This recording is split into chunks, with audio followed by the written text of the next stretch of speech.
کیوں P T I کی سیاست میں ہمیں اتنے اگر مگر دکھائی دیتے ہیں؟ کیوں ہمیں یہ سمجھ میں نہیں آ رہا کہ ان کو مفاہمت کرنی ہے، مزاحمت کرنی ہے، کوئی واضح پالیسی نہیں ہے؟ اور جیسے ابھی تک اعظم صاحب نے کہا کہ قانون سازی کے لیے کوئی ان کی ایز سچ کوئی ضرورت بھی نہیں ہے حکومت کو یا دیگر جماعتوں کو، تو آپ کو لگتا ہے کہ اگر ان کی غیر موجودگی میں کوئی ایسی قانون سازی کر لی جاتی ہے تو اس کی کوئی اخلاقی پھر کہیں نہ کہیں پہ ذمہ داری تو عائد ہوتی ہے باقی جماعتوں پر؟ بہت شکریہ آسمہ مجھے یہاں بلانے کے لیے۔ جی اچھا، ابھی نسیم صدیقی صاحب نے ایک بات کہی تھی کہ پاکستان میں سونے کے بڑے بڑے پہاڑ موجود ہیں، لیکن نسیم صدیقی صاحب سے میں یہ گزارش کروں گا کہ پاکستان میں حماقتوں کے بھی بڑے بڑے پہاڑ موجود ہیں، اور وہ انہوں نے طے کر لیا ہے کہ پاکستان کو آگے نہیں بڑھنے دینا۔ مجھے بتائیں کہ گزشتہ 1 سال ہو گیا ہے پاکستان میں انتخابات ہوئے ہیں، فارم 45 کی حکومت ہے، یہ 47 کی حکومت ہے، اس بیس سے نکلیں، کیونکہ آپ کو معلوم ہے کہ پچھلی حکومت جب تھی تو مولانا فضل الرحمان صاحب اسے جیلی اسمبلیاں کہا کرتے تھے، لیکن ان جیلی اسمبلیوں نے اپنا ٹائم پورا کیا۔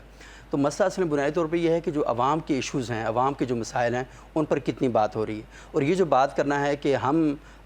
پارلیمان میں قانون سازی میں حصہ نہیں لیں گے، اس کا مطلب یہ ہے کہ آپ بلیک میل کرنا چاہ رہے ہیں۔ آپ کا کام ہے سارا عدالتوں میں اپنا موقف پورا کرنا، اور دوسری بات ہے احتجاج اگر آپ کرنا چاہتے ہیں کوئی مؤثر احتجاج، کیونکہ دیکھیں مؤثر احتجاج کے لیے آپ کا پارلیمان کا فورم موجود ہے، آپ پارلیمان میں دھرنا دینے کے لیے بیٹھ جائیں، آپ کہیں کہ پی ٹی آئی کے سارے کارکن پارلیمنٹ میں بیٹھیں گے اور وہاں پر دھرنا دیں گے، اور وہ وہاں پر بھی اپنی بہت سی چیزیں کر سکتے ہیں۔ لیکن مسئلہ اصل میں یہ ہے کہ جو ہمارے سارے دوست اس بات کی بات کر رہے ہیں کہ خان صاحب کانوں کے کچے ہیں، آج ایک ڈیسیژن کرتے ہیں اگلے دن اور ڈیسیژن کرتے ہیں، اور آپ نے بڑا اہم سوال کیا تھا کہ اس کی ذمہ داری کس کے اوپر ہے۔ ذمہ داری دیکھیں عمران خان صاحب کے اوپر عائد ہوتی ہے کہ عمران خان صاحب ہمیشہ شطرنج کی چال کی طرح، پتہ نہیں اس کو چال کہا جا سکتا ہے نہیں کیونکہ اس میں ذہانت کا ایک بڑا عمل دخل ہوتا ہے، وہ کیا کرتے ہیں کہ روزانہ ایک نیا مہرہ آگے لے کر آتے ہیں، پوری قوم کو اس کے پیچھے لگاتے ہیں، پھر اسے پیچھے کر دیتے ہیں، پھر نیا مہرہ سامنے لے کر آ جاتے ہیں۔ تو جو لوگ عمران خان صاحب کی طرف سے پبلک میں آ کے اپنا نقطہ پیش کرنے کے لیے آتے ہیں، وہ خود ڈرے ہوئے رہتے ہیں، یار میری اس بات سے کیا خان صاحب ناراض ہے، جانے کب کیا ہو جائے گا اور میرے ساتھ کیا ایشو ہو جائے گا۔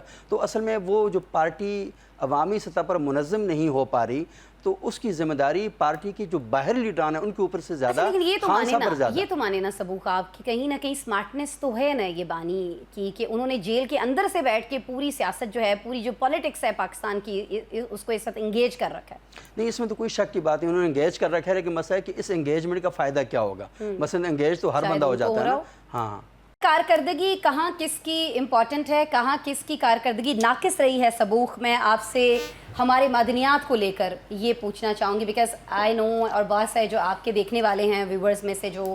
جانتے ہیں آپ کے کام کو، دے آل نو کہ آپ ریسرچ ورک بہت زیادہ کر رہے ہوتے ہیں مختلف چیزوں پر۔ تو یہ جو معدنیات ہے جس سے ہم بہت زیادہ مستفید ہو سکتے تھے، ہم خود ہی نہیں ہو پا رہے، تو ہم نے باہر کسی کو کیا آفر کرنی ہے کہ بھائی آؤ اور یہاں سے معدنیات وہ کرو اور ہم سے یہ چیزیں پرچیز کرو یا ہمارے ساتھ تعاون کرو، سرمایہ کاری کرو؟ ہم خود ہی بہت ساری جگہوں پہ ہمارے جا کے دیکھ لیں گاؤں دیہات میں حالات کے ہیں۔ ٹھیک ہے، اچھا آسمہ یہ بہت ہی اہم سوال ہے، لیکن مسئلہ یہ ہے کہ وقت بہت کم ہوتا ہے اور اس طرح کے سوالات سارا وقت اعظم صاحب اور کاشف صاحب مل جاتے ہیں۔ تو اصل میں اس طرح کے سوالات میں پھر یہ چیز ہوتی ہے کہ وہ آدھی بات ہوتی ہے، آدھی نہیں ہو پاتی۔ چلیں آدھی کر لیں ہماری ریکویسٹ پہ۔ ایک جو امپورٹنٹ بات ہے آسمہ وہ یہ ہے کہ یہ جو ابھی جو بات ہو رہی تھی جس میں کہا جا رہا ہے جی فلانی جگہ یہ گڑبڑ ہو رہی، دیکھیں ہم اصل میں تنے پکڑ رہے ہیں، ہم شاخیں پکڑ رہے ہیں، ہم پتے پکڑ رہے ہیں، ہم جڑ کو نہیں پکڑ رہے۔ تو جب تک آپ جڑ نہیں پکڑتے، دیکھیں نا مطلب انڈیا یہ کر رہا ہے، افغانستان یہ کر رہا ہے، بھائی اگر کوئی آپ کا دشمن ہے تو آپ اسے توقع کیا رکھتے ہیں؟ وہ آپ کے ساتھ کیا کرے آپ کو؟ وہ آپ کی خالہ جی کا گھر تو نہیں بنا کر دے گا نا، اس نے آپ کے ساتھ یہی کچھ کرنا ہے۔ مسئلہ یہ ہے کہ جن کی ذمہ داری میں نے دی تھی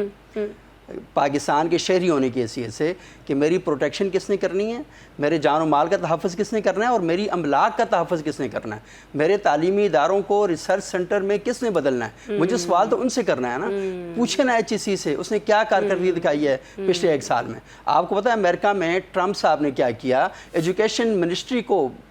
کٹہرے میں کھڑا کیا کہ بتاؤ تم پڑھا کیا رہے ہو۔ تو مجھے بتائیں کہ آپ پاکستان کا اربوں اربوں کا بجٹ پاکستان کی وزارت تعلیم کو دیتے ہیں، ایچ ای سی کو دیتے ہیں، ان سے پوچھیں کیا ریسرچ پروجیکٹ ہیں پاکستان کے اندر پچھلے 5 سالوں میں، ایچ ای سی اپنی کارکردگی دکھائے کہ اس نے اس شعبے کے اندر کیا کام کیا۔ اچھا بڑی آسانی کے ساتھ کام بعد میں کرتے ہیں، انٹرنیشنل ٹورزم کانفرنس ہم کروا دیں گے وہ جی۔ اچھا وہ کانفرنس ہوتی ہے، وہ جتنے بھی ورکروں سیکٹری کو میسج کر رہے ہوتے ہیں جی ایکسلنٹ سیکٹری صاحب، مزہ ہی آ گیا جی، وزیر اعظم صاحب آ گئے ہیں۔ تو اصل میں یہ جو ساری وہ کیا کہتے ہیں گفتن نشستن برخاستن والا سارا ماحول ہوتا ہے، ہم چیزوں کو ڈیپتھ کے ساتھ دیکھتے ہی نہیں ہیں اور نہ ہی ہمیں یہ پتہ ہوتا ہے۔ مسئلہ یہ ہے کہ نااہل لوگوں کو آپ اوپر بٹھا دیتے ہیں، اور پھر سیکٹریز کو آپ دیکھ لینا، مرضی سے اچانک سے ایک بندہ اچھا بلا پروجیکٹ اس نے سٹارٹ کیا ہوا ہے، درمیان میں پہنچتا ہے اس کو آپ ہٹا دیتے ہیں اور ایک اور ایسا بندہ آگے بٹھا دیتے ہیں جس کو پتہ ہی نہیں ہے، وہ زیرو سے پھر دوبارہ سٹارٹ کرتا ہے. تو اصل میں یہ جب ساری صورتحال ہوگی نا تو آپ چیزوں کو بہتر نہیں کر سکتے، نہ ہی امن و امان کی صورتحال بہتر ہوگی، نہ اور چیزیں ہوں گی.